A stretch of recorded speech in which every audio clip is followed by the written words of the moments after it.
Hello मेरे प्यारे बच्चों, नमस्कार। मेरे भाई, उम्मीद करते हैं कि आप बहुत ही अच्छे होंगे। जैसा कि आप जानते हैं कि कल की क्लास में हमने स्टार्ट किया था द्विघात समीकरण। तो मेरे प्यारे बच्चे, द्विघात समीकरण में हमने कुछ टाइप पर चर्चा किया। टाइप 1 में हम लोग देखे थे कि क्या होता है द्विघात समीकरण, कैसे पहचानेंगे द्विघात समीकरण को, उनके घात क्या होते हैं, गुणांक क्या होते हैं, इन तमाम चीज़ों पर हमने चर्चा किया था। उसके बाद बच्चों, दूसरे टाइप में हम लोग गुणनखंड विधि के द्वारा गुणनखंड निकालना सीखे थे, द्विघात समीकरण को हल करना सीखे थे, उनके मूल और प्रकृति बताना, मूल बताना सीखे थे। आज की क्लास में हम अगले टाइप की तरफ चलते हैं और हमारा जो तीसरा टाइप है, एक मिनट मेरे भाई, हाँ, तीसरा जो हमारा टाइप है वह टाइप है पूर्ण वर्ग विधि। कौन सा टाइप है? पूर्ण वर्ग विधि। यानी पूर्ण वर्ग विधि के द्वारा हम क्या करेंगे? द्विघात समीकरणों को हल करेंगे। याद रखिएगा, हम बात करते हैं टाइप 3 की कि आखिर इस टाइप 3 में क्या पढ़ने वाले हैं। तो द्विघात समीकरण को हल करेंगे, वो भी किस विधि के द्वारा? तो पूर्ण वर्ग विधि के द्वारा। किस विधि के द्वारा? तो कहेगा सर टाइप 3 में बात होगी पूर्ण वर्ग विधि। बहुत ही अच्छा विधि है बच्चों, ये भी समझने का प्रयास करिए, क्योंकि एग्जाम में वैसे इस विधि से प्रश्न न के बराबर पूछते हैं, लेकिन कहीं पूछ दिए तो फिर आपके पास ऑप्शन नहीं रहेगा कि क्या करें, छोड़ कैसे सकते हैं। लेकिन अगर आपको प्रश्न में कहे कि सिंपल द्विघात समीकरण बनाइए, तो आप दो विधि यूज कर सकते हैं ज़्यादा से ज़्यादा। एक गुणनखंड विधि जो कि सबसे आसान है, जो आप कल की क्लास में पढ़े थे। दूसरा एक अगला विधि जो आप अभी पढ़ने वाले हैं, विविक्तर निकाल करके, जिसको विवेचक भी कहते हैं। ठीक है, ये बीच वाला जो विधि है। लेकिन अगर कह दिया एग्जाम में कि पूर्ण वर्ग विधि के द्वारा ही ज्ञात करिए, तो फिर मेरे बच्चे आपको बनाना पड़ेगा। ठीक है, चलिए, पूर्ण वर्ग विधि ना बनाने के लिए सबसे पहले आपको दो स्टेप याद रखना होगा। दो बातें आप याद रखिएगा। हम यहाँ पर साइड में उस बात को, दोनों बात को लिख देते हैं। ठीक है, पहला स्टेप क्या करेंगे हम? पहला स्टेप 1 जो है ना, उस स्टेप 1 को देखिए, आखिर स्टेप 1 में क्या कह रहा है हमें करने के लिए, क्या हम करेंगे। ठीक है, तो सबसे पहला जो एक स्टेप 1 है ना, उसमें कहता है कि एक्स स्क्वायर का जो गुणांक होगा, एक्स स्क्वायर का जो गुणांक होगा, एक्स स्क्वायर का गुणांक एक बनाना है। मतलब उसके गुणांक को कितना कर देना है मेरे बच्चे? तो एक कर देना है, कोई दिक्कत नहीं होनी चाहिए। चलिए, अब हम चलते हैं स्टेप 2 के तरफ कि आखिर स्टेप 2 में क्या कह रहा है। ये दोनों बातें आप याद रखिएगा। इसी दो बात पर पूर्ण वर्ग विधि वाला हर एक सवाल बन जाएगा। और ये वैसे है बहुत ही आसान, बहुत भारी नहीं, बहुत ही ज्यादा आसान है। तो आप समझने का प्रयास करिएगा, चीजें आपको स्पष्टतः समझ में आएंगी। ठीक है, दूसरा जो है मेरे बच्चे, वो कह रहा है कि x के गुणांक का आधा करिए। क्या करिएगा? आधा करिएगा, और उस आधे के वर्ग करके जोड़ना और घटाना है। कैसे? देखिए, लिख लेते हैं पहले। करा x के गुणांक का, x के गुणांक के, ठीक है, आधे के, x के गुणांक के आधे के वर्ग को, किसको? वर्ग को जोड़ना एवं घटाना है। ध्यान से देखिए, ऐसे आपको नहीं समझ में आएगा बच्चों। जब हम अभी आपके सामने एक एग्जाम्पल रखेंगे ना, फिर ये चीजें आपको स्पष्टता समझ में आएगी। ठीक है, ये दो बातें बस आप ध्यान रखिए। पहला क्या करना है, एक्स स्क्वायर का गुणांक जो भी रहेगा उसको एक बनाएंगे। दूसरा क्या है, एक्स के गुणांक के आधे के वर्ग को क्या करना है? जोड़ना भी है और घटाना भी है। चलिए देखते हैं कैसे सवाल पूछेगा और कैसे हम हल करेंगे। एक एग्जाम्पल हम लेते हैं बच्चों, हम एक एग्जाम्पल में लेते हैं। जैसे फॉर एग्जाम्पल में मान करके चलिए, हमने लिया एक्स स्क्वायर, हमने लिया बच्चों x square plus 6x plus 8 equal to 0। अब तो उम्मीद करते हैं कि सारे के सारे बच्चों को दिख रहा होगा। देखिए, जिन बच्चों को राइटिंग ज़्यादा छोटा दिख रहा है ना, वो बच्चे ऐसे जूम करके देखिए, आपको स्पष्ट दिखेगा। क्लियर है? चलिए, कह रहा है, एक क्वेश्चन है x square plus 6x plus 8, कोई दिक्कत नहीं होनी चाहिए। अब आते हैं स्टेप 1। इसको बनाने की केवल दो स्टेप है। एक्स स्क्वायर का गुणांक एक बनाना है। गुणांक कल बताया था, एक्स स्क्वायर के पीछे जितना से गुना होगा, जब किसी से गुना नहीं है यानी एक से गुना है, तो एक तो बना हुआ है, तो क्या जबरदस्ती इसको दोबारा एक बनाएंगे? आप कहेगा बिल्कुल, जो गुणांक में एक है ही, तो कोई दिक्कत नहीं होनी चाहिए। चलिए, दूसरा स्टेप, एक्स के गुणांक के आधे, एक्स ये है इस x का जो गुणांक होगा वो क्या है 6 है। इस x के गुणांक का आधा करने के लिए कह रहा है। x का गुणांक मेरे बच्चे कितना है, तो आप कहिएगा सर जी x जो है, इस x का गुणांक कितना है, तो 6 है। इसको आधा करिए, तो जब आप 6 का आधा करिएगा तो कितना होगा, आधा का मतलब होता है 2 से भाग देना। 6 से जब आप 6 में जब आप 2 से भाग दीजिएगा तो 3 आएगा। कर आधे के वर्ग को, तो 3 का वर्ग को जोड़ना एवं घटाना है। 3 के वर्ग को क्या करना है, जोड़ना एवं घटाना है। देखिए क्या करते हैं, यह तो कुछ नहीं होगा, जो का तो लिख दिए एक्स स्क्वायर, जो का तो हम क्या कर दिए, लिख दिए यहाँ पर एक्स स्क्वायर प्लस 6x, इसको भी लिख दिए, कोई दिक्कत नहीं होनी चाहिए।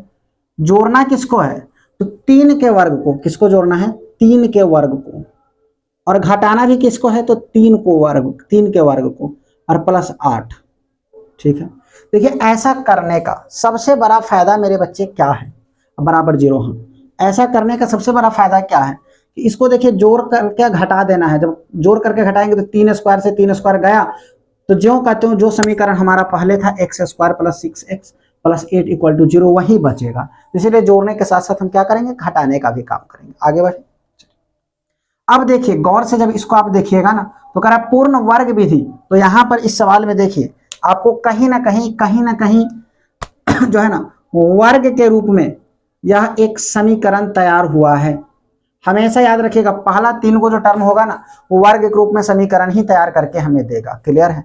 अगर इस समीकरण को हम गौर से देखें तो यह जो समीकरण है, इस समीकरण में क्या कह रहा है, तो कह रहा है x square plus 6x plus 3 का स्क्वायर। ये किसका स्क्वायर है, तो अब ये सर एक्स स्क्वायर तो एक्स का, और 3 का स्क्वायर तो 3, और ये है एक्स प्लस 3 का होल स्क्वायर। देखिए तोड़िए इसको, तो A square plus B square, sorry A plus B का ये होल स्क्वायर है।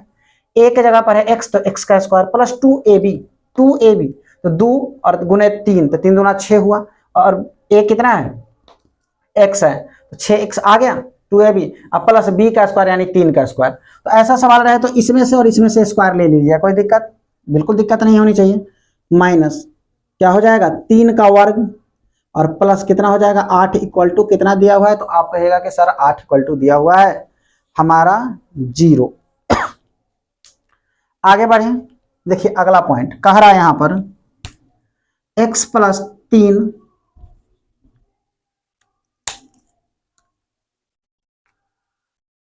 कह रहा है बच्चों x प्लस 3 का होल स्क्वायर माइनस 3 का स्क्वायर कितना होगा, तो 9 और प्लस 8। कोई दिक्कत, आप कहेगा बिल्कुल नहीं।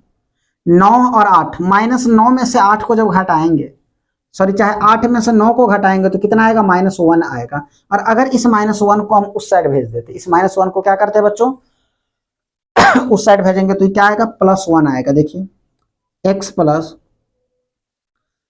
3 का होल स्क्वायर बराबर, उधर जाएगा तो ये हो जाएगा +1, कोई दिक्कत नहीं।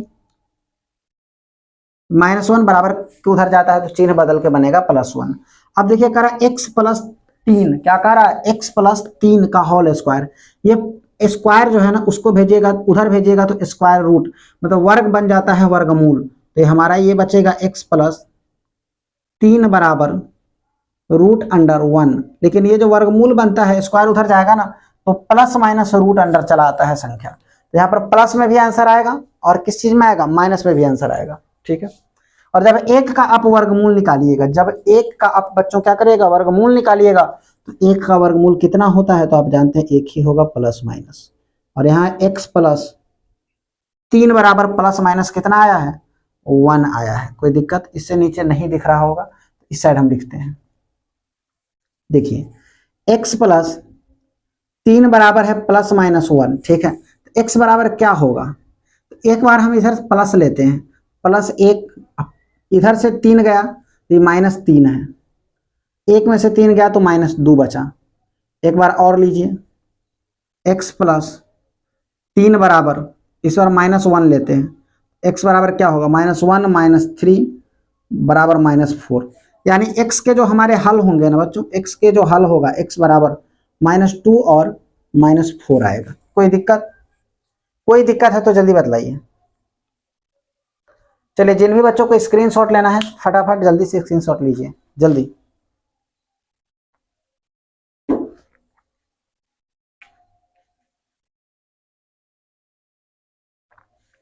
नोट हो गया? चलिए मिटाते हैं। हाँ, तो अगर आपसे इस तरह के सवाल पूछे जाएंगे कि बताइए पूर्ण वर्ग विधि के द्वारा किसी समीकरण को अगर कहे आपको हल करने के लिए, तो आप कर सकते हैं कि नहीं कर सकते हैं? आप कहेंगे बिल्कुल कर सकते हैं। एक और एग्जांपल ले लेते हैं कि कहीं मानकर चलिए x का गुणांक एक यहाँ पर बना हुआ है, हो सकता है कि कहीं आपके पास x का गुणांक एक बना हुआ नहीं रहे, तो फिर क्या समस्या उत्पन्न होगी? ठीक है, तो यहाँ देखते हैं बच्चों, अगर x का गुणांक एक नहीं रहेगा तो क्या दिक्कतें उत्पन्न होंगी, तो हम x के गुणांक को एक कैसे बनाएंगे? एक एग्जाम्पल लेते हैं। कह रहा है 2x² माइनस एक्स, कह रहा है यहाँ पर 2x² minus x minus 6 equal to 0। क्या कर रहा है? 2x² minus x minus 6 equal to 0। चलिए इसको हल करते हैं। स्टेप 1 में कह रहा है x का गुणांक 1 बनाना है, यहाँ पर तो 2 है। तो अगर हम एक बात बताइए, इस समीकरण में, पूरे के पूरे समीकरण में अगर हम 2 से भाग दे देंगे तो ये 2 से 2 कट गया, इसका गुणांक कितना बचेगा? 1 ही ना बचेगा। ऐसे यहाँ लिखेंगे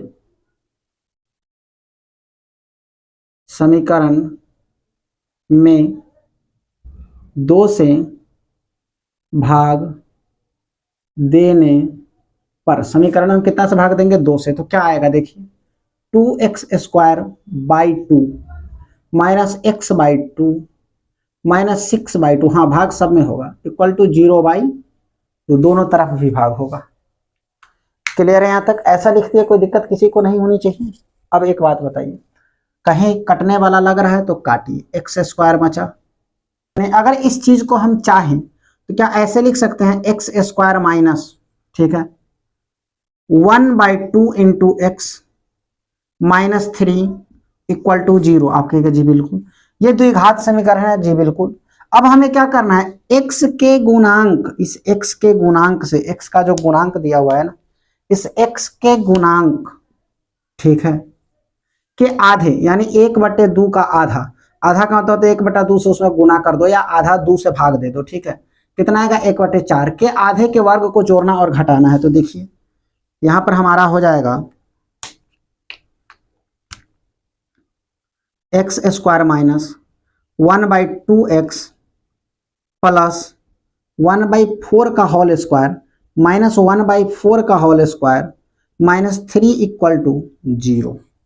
कोई दिक्कत नहीं होनी चाहिए। और गौर से इस सवाल को देखा जाए, हमने आपको पहले ही कहा था यह एक वर्ग तैयार करेगा। क्या तैयार करेगा? वर्ग तैयार करेगा। तो कर दिया है वर्ग तैयार। किसका स्क्वायर? तो पहला लीजिए x है तो x प्लस होगा कि माइनस, तो यहाँ पर a² माइनस है तो माइनस, 1/4 है तो 1/4 का क्या हो जाएगा? होल स्क्वायर माइनस 1/4 का मतलब होता है 1/16 माइनस 3 का 3 इक्वल टू में कितना आएगा? तो 0 आएगा। क्लियर है? चलिए इस तरफ हम आते हैं, इस सवाल को आगे बढ़ाते हैं, जगह कम है। कह रहा है यहां पर है x माइनस 1/4 का होल स्क्वायर। यहां गौर से देखिए 1/16 है और यहाँ पर क्या है? -3 है। 1/16 है और एक क्या है? -3 है। इसको आप सॉल्व करिए, 1/16 और -3 का वर्ग निकालिए, सॉरी मतलब बनाइए, तो क्या होगा?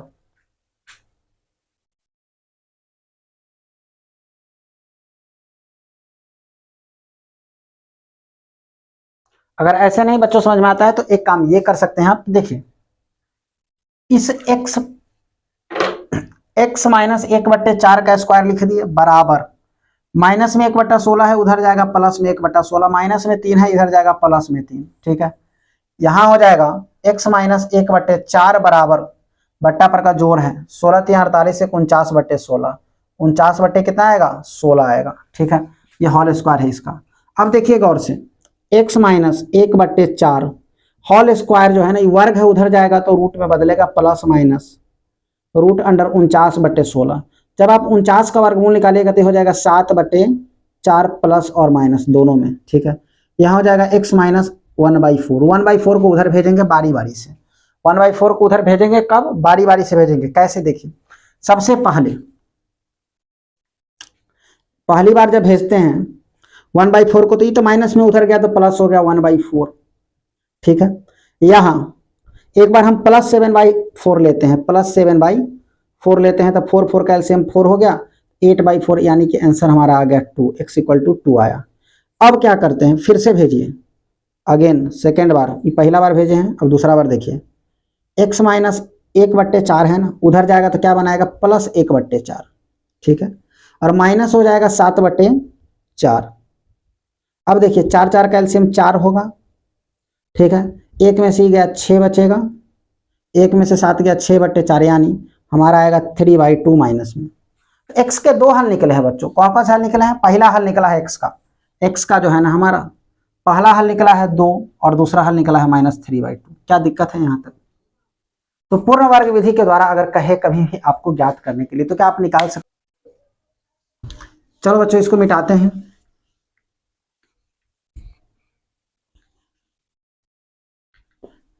और हम अब अपने अगले टाइप की ओर चलते हैं, टाइप 4 में।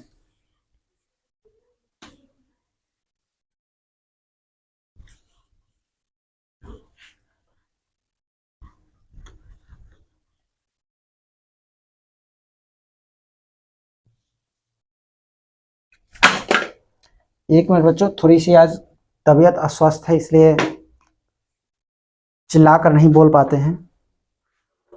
चलिए अगले पॉइंट की तरफ चलते हैं, टाइप 4 की ओर। टाइप 4 में हमें जानना है बच्चों द्विघाती सूत्र। टाइप 4 में हम क्या जानने वाले हैं, द्विघाती सूत्र। टाइप 4 जो हमारा है ना वह क्या है, तो वह है हमारा द्विघाती सूत्र। जानेंगे द्विघाती सूत्र किसे कहते हैं। इसी को श्री धाराचार्य सूत्र भी कहा जाता है। इसी को बच्चों क्या कहते हैं, श्री धाराचार्य सूत्र भी इसी को कहा जाता है। क्लियर है? आइए समझते हैं इसको कि कैसे हम इसको हल करेंगे। सबसे पहले आपको हमने बताया कि द्विघात समीकरण के अगर मानक रूप की बात हम करें, किसकी बात करें बच्चों, तो मानक रूप की अगर हम बात करें तो उसका मानक रूप है एक ax² plus bx plus c equal to 0। देखिए इसको बनाने के लिए, ठीक है, आपको ना सबसे पहले एक चीज की जानकारी होनी चाहिए, और वह है हमारा a कहाँ है, b कहाँ है और c कहाँ है। मतलब a कितना है, b कितना है और c कितना है, यानी कि a b और c की आपको क्या होनी चाहिए, जानकारी होनी चाहिए। a b c को आप जान लीजिए कि a b c क्या है। उसके बाद आप इस फॉर्मूला को देखिए, कह रहा जब कभी भी यहाँ पर x का मान निकलेगा यानी समीकरण का हल निकलेगा, इस फॉर्मूला पर निकलेगा, कह रहा है -b plus minus √(-b² into 4ac/2a।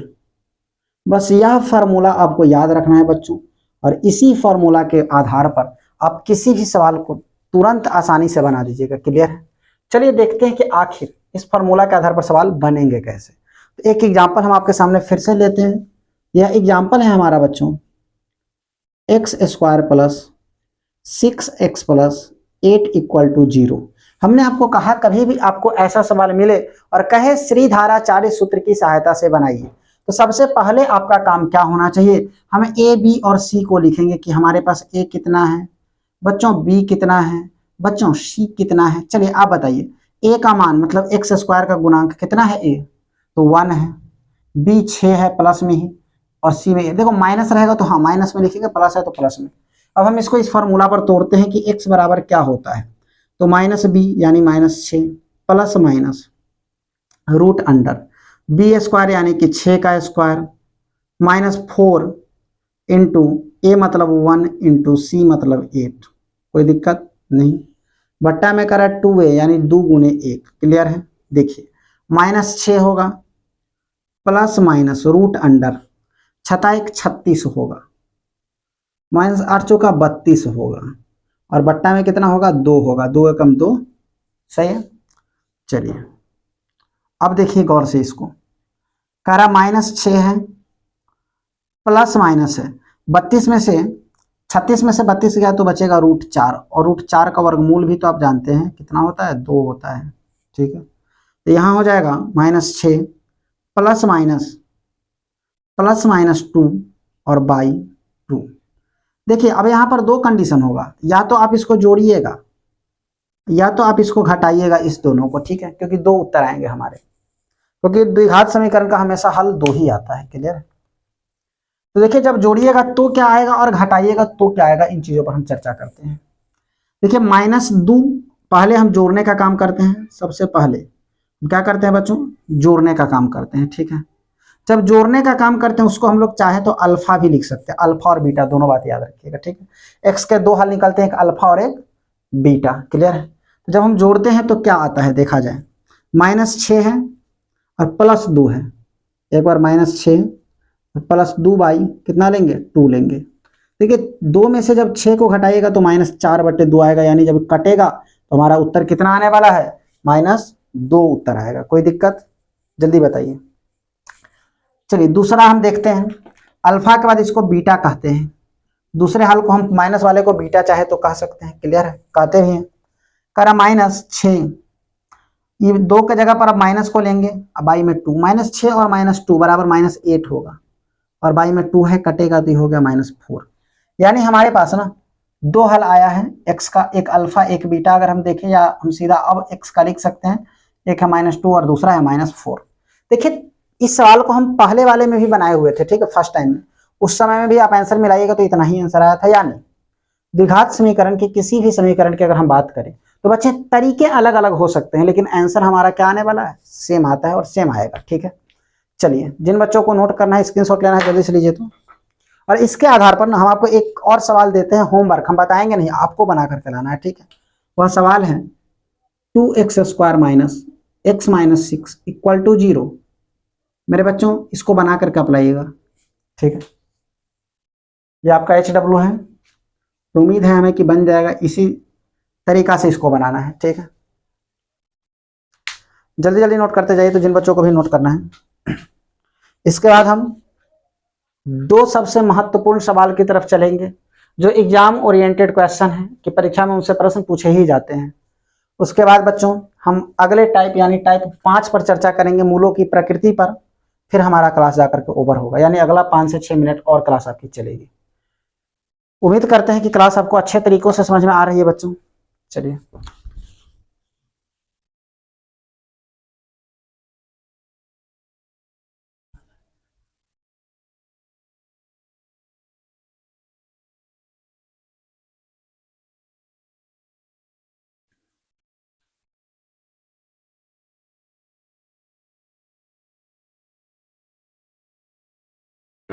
चलिए बच्चों देखिए, अभी जो हम पढ़ने वाले हैं ना, वो बच्चों इसी टाइप के प्रश्न होंगे, लेकिन वो क्वेश्चन होंगे भाषा पर आधारित। क्या होगा क्वेश्चन? तो कहिएगा भाषा पर आधारित, भाषा पर आधारित प्रश्न है, ठीक है। कि भाषा पर आधारित अगर प्रश्न हमसे पूछेगा तो हम कैसे हल करेंगे। एक सवाल है आपके सामने, कह रहा है, देखिए दिख रहा है ना, थोड़ा सा और इधर से लिखना शुरू करते हैं, अभी भी दिख रहा होगा। देखिए बच्चों क्वेश्चन में कहा जा रहा है कि एक आयताकार खेत, एक आयताकार खेत, एक आयताकार खेत का विकर्ण, का एक आयताकार खेत का क्या है, विकर्ण, उसकी छोटी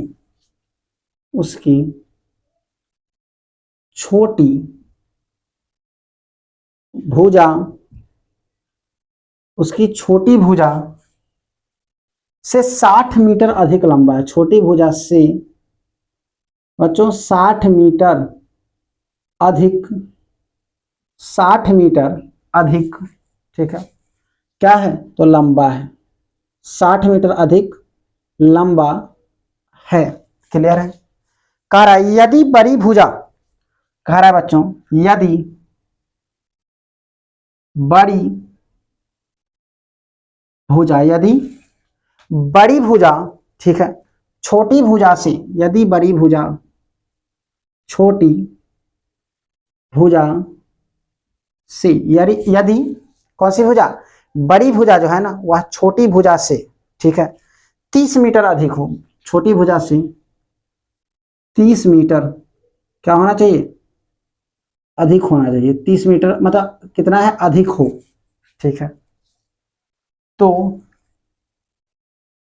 तो खेत की तो खेत की तो खेत की भुजाएं ज्ञात करें। तो खेत की भुजाएं ज्ञात करें।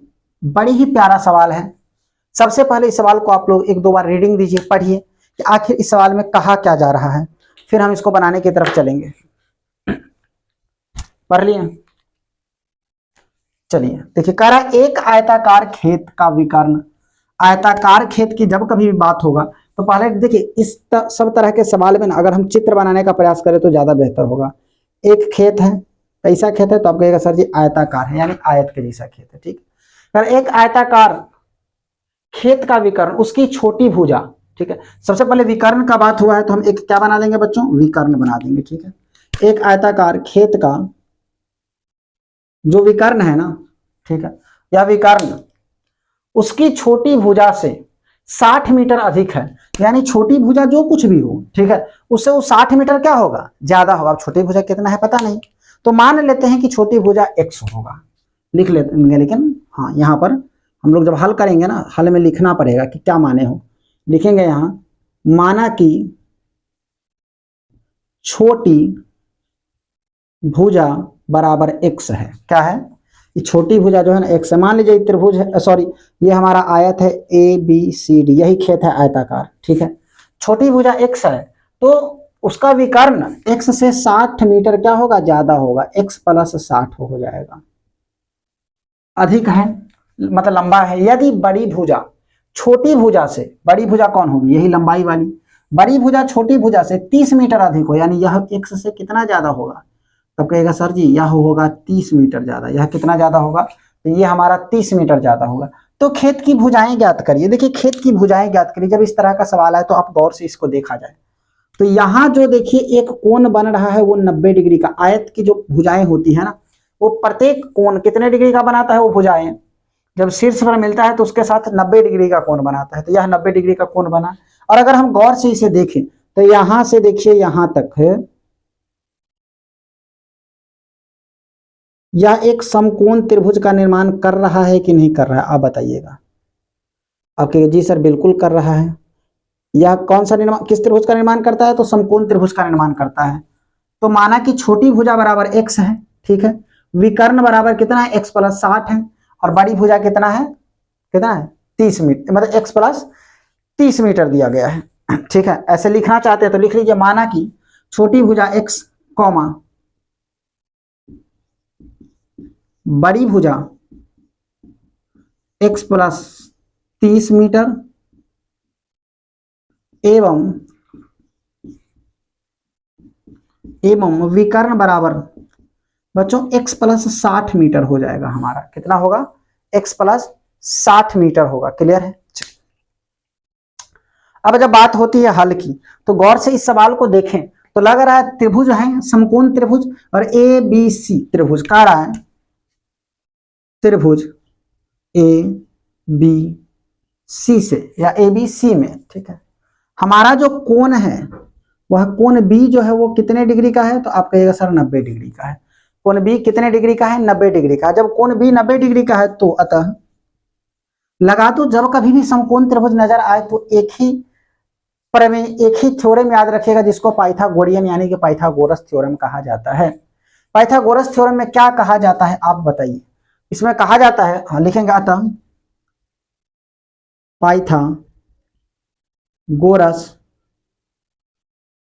प्रमेय से, अतः पाइथागोरस प्रमेय से क्या होता है, तो दो छोटी भुजाओं के वर्गों का योग जो होता है वो तीसरी भुजा के वर्ग के क्या होता है बच्चों, बराबर होता है। ये आपने पढ़ा है, कहिएगा जी बिल्कुल। तो यहां पर सबसे बड़ी भुजा जो ये है कर्ण वाला, ये क्या हो जाएगा, ए और सी की जो भुजाएं हैं इसका वर्ग जो है ना बराबर हो जाएगा ए बी के वर्ग जोड़ BC के वर्ग के। ठीक है, हम अगर यानी चाहें तो इसको लिख सकते हैं AC बराबर यानी x प्लस 60 का होल स्क्वायर बराबर AB कितना है, तो x जोड़ 30 का होल स्क्वायर जोड़ एक्स का स्क्वायर। चाहे तो लिख सकते हैं कि नहीं, बिल्कुल लिख सकते हैं। अब गौर से इसको देखिए, यह बट्टा पर का सॉरी ये ए प्लस बी का होल स्क्वायर है, यानी हम इसको चाहे तो लिख सकते हैं ए स्क्वायर प्लस 2 ए बी के जगह पर कितना है 60 है, प्लस बी का स्क्वायर यानी 60 का स्क्वायर। क्लियर है? देखिए बराबर, इसको तोड़िए, ये भी होगा x square plus 2x30 plus 30 का स्क्वायर कितना हो, जो भी हो बाद में देखते हैं। क्लियर है? अब प्लस इधर जो बच गया है एक्स का स्क्वायर, तो लिख देंगे एक्स का स्क्वायर। अगर गौर से इसको आप देखिएगा तो एक्स स्क्वायर जो यहां पर है ना, यह अपना एक्स स्क्वायर कटेगा इस एक्स स्क्वायर से, कोई दिक्कत नहीं, कट गया। अब देखिए इसको तोड़िए, कर 2 और 60 120 एक्स कितना आएगा बच्चों 120 एक्स प्लस 3600 बराबर 30 दूना 60 एक्स प्लस 30 तिहाई 900 प्लस एक्स का स्क्वायर। देखिए हमारा x इधर है, तो हमारी कोशिश होगी सब चीज को उठा करके क्या करते हैं, वही साइड ले जाते हैं। नीचे जगह की अभाव है, तो बच्चों हम इस सवाल को ना यहां पर बनाने का प्रयास करते हैं। यहां तक तो उम्मीद करते हैं किसी को कोई दिक्कत नहीं होनी चाहिए। 120 एक्स है, उधर जाएगा तो प्लस बनेगा कि माइनस। सबसे पहले इसको सरिया करके लिख लो, तो क्या है एक्स स्क्वायर लिख दो, ठीक है, प्लस में 90 लिख दो, प्लस में 60 एक्स लिख दो, ये गया तो माइनस 120 एक्स बना, प्लस में उधर था, माइनस 3600 बन गया, प्लस में था इधर। तो अब बराबर के उधर कुछ नहीं बचा, तो हम क्या लिखेंगे बच्चों, इधर कुछ नहीं बचा तो जीरो, उलट खलट कर दिए, ठीक है। अब देखिए एक्स स्क्वायर तो रहेगा ही, 90 है, और 90 कहां से आ गया, अरे 3 का 6 900 होगा ना, यहाँ पर कितना होगा बच्चों 900 होगा, हाँ सही है, यहाँ पर 900 हो जाएगा। क्लियर है? तो 900 को 3600 में से जब हम घटाएंगे ना, तो ये आएगा माइनस 2700। और एक्स वाला को पहले देख लीजिए, प्लस 60 में से 120 गया तो बचेगा माइनस का 60 एक्स, ठीक है, और यहां पर बच जाएगा माइनस 2700, बराबर में हो जाएगा जीरो। गौर से अगर इस सवाल को देखा जाए तो क्या यह द्विघात समीकरण का रूप है कि नहीं है, यह जो हमारा आपके सामने आया है, यह देखिए गौर से, यह द्विघात समीकरण है या नहीं है, बस आप इतना बताइएगा। अब कहिए जी सर बिल्कुल द्विघात समीकरण ये है ही, ठीक है, तो इसको बनाते हैं, द्विघात समीकरण को तोड़ते हैं, जिस मेथड से आपको तोड़ना है तोड़िए। मेरे बच्चे हमें ना ज्यादा बेहतर लगता है गुणनखंड विधि से। हम यहाँ पर एक डब्बा बना रहे हैं और इसको गुणनखंड विधि से तोड़िए। 2700 है और यहाँ 60 है, 2700 को कुछ ऐसा तोड़ो कि जोड़ने या घटाने पर 60 आ जाए और गुना करने पर कितना है, तो आप कहिएगा सर जी 2700 आ जाए। कितना आ जाए गुना करने पर, तो 2700 आ जाए। क्लियर है? तो जब इसको तोड़ते हैं तो क्या हम ऐसे तोड़ सकते हैं, देखिए तो यहीं पर तोड़ते हैं, एक्स स्क्वायर, ठीक है, माइनस, ठीक है, एक्स स्क्वायर माइनस 90 एक्स कितना हो जाएगा, x square minus 90 x plus 30 x minus 2700 equal to zero. देखो क्यों, 9 तिया 27, 90 गुने 30 बराबर 2700 आ जाएगा। माइनस 30 है, माइनस 90 है और प्लस 30 है, 30 में से जब 90 को घटाएंगे तो माइनस 60 एक्स आएगा। क्लियर है? घटाने पर आ रहा है। अब देखिए तो अभी आप पढ़े हैं ना, तो फिर से एक ही चीज को बताना टाइम की बच्चों बर्बादी होगी, इसलिए हमने शॉर्टकट में इसको बनाते चले हैं हम। अब देखिए गौर से, इसको क्या कॉमन है इसमें और क्या कॉमन है इसमें, दोनों में जो आपको कॉमन नजर चीजें आ रही है उसको कॉमन ले लीजिए।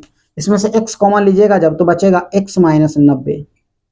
इसमें से क्या कॉमन लीजिएगा, दोनों में से आप 30 कॉमन ले लीजिए, तो यहां भी बचेगा x माइनस 90। कोई दिक्कत? और बराबर में हमारा कितना आएगा, तो जीरो आएगा। ठीक है, यानी हमारे दो हल आएंगे, एक आएंगे x माइनस 90 बराबर जीरो और दूसरा आएगा x प्लस 30 बराबर जीरो। मेरे बच्चे देखिए, जब आप इसके मान निकालिएगा ना, तो यहां पर आपको एक आएगा x बराबर 90 और एक आएगा आपको x बराबर माइनस 30। क्या लंबाइयां कभी भी माइनस में आती है? कभी नहीं आती है। तो हमारा सही आंसर क्या होगा, x का मान 90 मीटर होगा। यानी x बराबर कितना हमारा आ गया, तो आप कहिएगा सर जी 90 मीटर आ गया। क्लियर है? जब हमारा x बराबर 90 मीटर आया है, तो अब हर जगह पर उसका मान रखिए, विकर्ण कितना हो जाएगा, तो 90 और जोड़ 60 बराबर 150 मीटर, 90 और जोड़ 30 बराबर 120 मीटर। ये भुजा कितनी हो गई, लंबाई 120। तो लंबाई और चौड़ाई पता चल गया, हर एक भुजा पता चल गया। तो चलिए बच्चों, यही है हमारा सवाल, जल्दी से नोट करिए जिनको भी नोट करना है, ठीक है। चलिए अब हम आगे बढ़ते हैं, चलते हैं अगले सवाल की तरफ।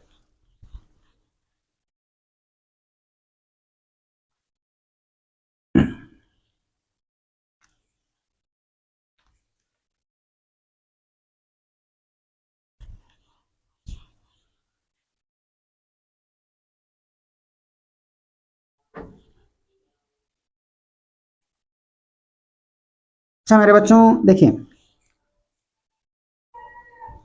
टाइम ज्यादा हो चुकी है, ठीक है।